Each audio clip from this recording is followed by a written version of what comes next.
Hi everyone. This is the second in this brief series of lecture notes on production costs, specifically here, short-run production costs. It's a lot easier to get this stuff from a human than it is to try to get it straight from a book. So I'm doing my best here as a human. Anyway, in the last video we created this thing right here. It showed the relationship between total costs, fixed costs, and variable costs in the short run. Notice that the three curves have the fixed cost curve being horizontal, the variable cost curve being sloping upward, starting from the origin here and sloping upward, and the total cost function being parallel to the variable cost function, the difference being the size of the fixed costs. What I'd like to concentrate on here, just for the next few minutes, is the shape of the variable cost function. Now in this graph I've showed that the variable cost function is a straight line, and I've drawn it as straight as I could possibly draw it. But let's talk a little more about the actual shape of the variable cost function. Let me start a new graph here. A little bit bigger so it'll be easier to see. Here, of course, is quantity along this axis, and we'll label this axis with a dollar sign indicating that this is measured in dollars, this is measured in units of output. Now the variable cost function, if you will remember, started from the origin and was a straight line going upward like this. But actually the variable cost curve is curved. Here is a curve that is actually curved. Now, what might you think the variable cost curve would look like? In Chapter 7, we learned about the law of diminishing returns, which means that as you add more units to a production process, the additional units will fetch less output. Well, that, of course, is going to convert, in cost terms, into increasing costs. When you have to use more resources to create a specific output because returns are diminishing, the costs of the additional units of output will increase. So that means that the variable cost function, instead of being a straight line, will tend to look like this.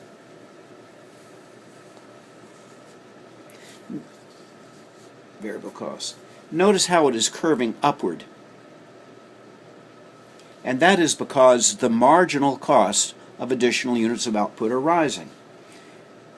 Notice, for the first output, here is the variable cost. For the second unit of output, here is the variable costs. For the third unit of output, that's 3, here is the costs. And for the fourth unit of output,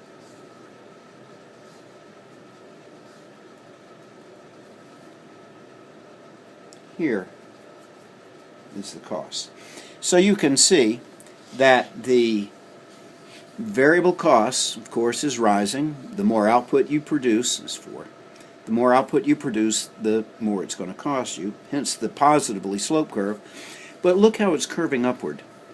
It's curving upward because the marginal costs of these additional units of output are rising. Here is the marginal cost of the first unit of output. I don't know how many dollars that is, but whatever that is, that's the marginal cost of the first. Let me put first right here. Here is the marginal cost of the second. Notice that is a little bit higher than the marginal cost of the first. Here is the marginal cost of the third. Notice that that is a little bit higher than the marginal cost of the second. Here is the marginal cost of the fourth. Notice that's a little bit higher than the marginal cost of the third. And if I were to draw a fifth one out here, I'm cheating a bit. Here is the marginal cost of the fifth. That's a little bit high, that's significantly higher than the marginal cost of the fourth. So the total cost is going up, up, up, up, up, as we produce more units of output, and because of the curvature of the variable cost function, the marginal cost of the additional units of output is also rising. The marginal costs of the additional units are rising because of the law of diminishing returns, or as I prefer to call it, the law of diminishing marginal returns. That means that resources are becoming less productive as we add more resources.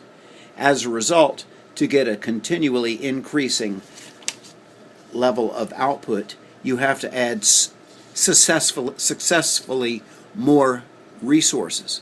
So that means that the variable cost function is going to rise at an increasing rate. Now stay tuned here, because there's another aspect of this variable cost function that I want to explain to you in the next video.